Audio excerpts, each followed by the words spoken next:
İran İsrailə hücumların dayandırılması üçün bir müraciət edib. İranın geri çəkilmək ərəfəsində olduğu bildirilir. Saziş bağlamağa hazırıq deyir İran Xarici İşlər Naziri Abbas Əraqçı. İran nüvə silahına sahib olmayacağını təmin edən bir razılaşma imzalamağa hazırdır deyə İranın Xarici İşlər Nazirliyindən qeyd olunub. Və deməli Əraqçı səfirləri toplayıb. Bu arada güclü sübutlarımız var söylüyor. İsrailin İrana qarşı hücumları Birləşmiş Ştatların razılığı və dəstəyi olmadan heç vaxt baş tuta bilməz.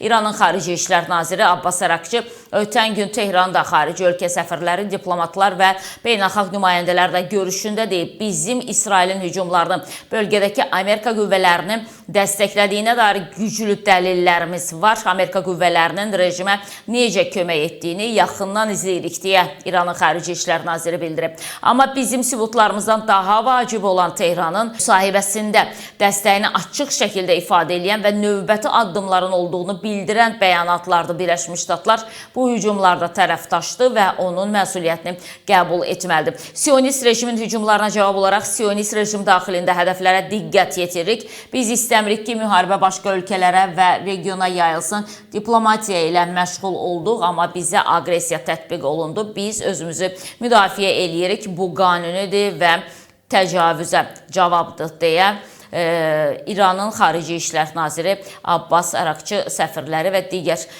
şəxsləri toplayan zaman qeyd edib.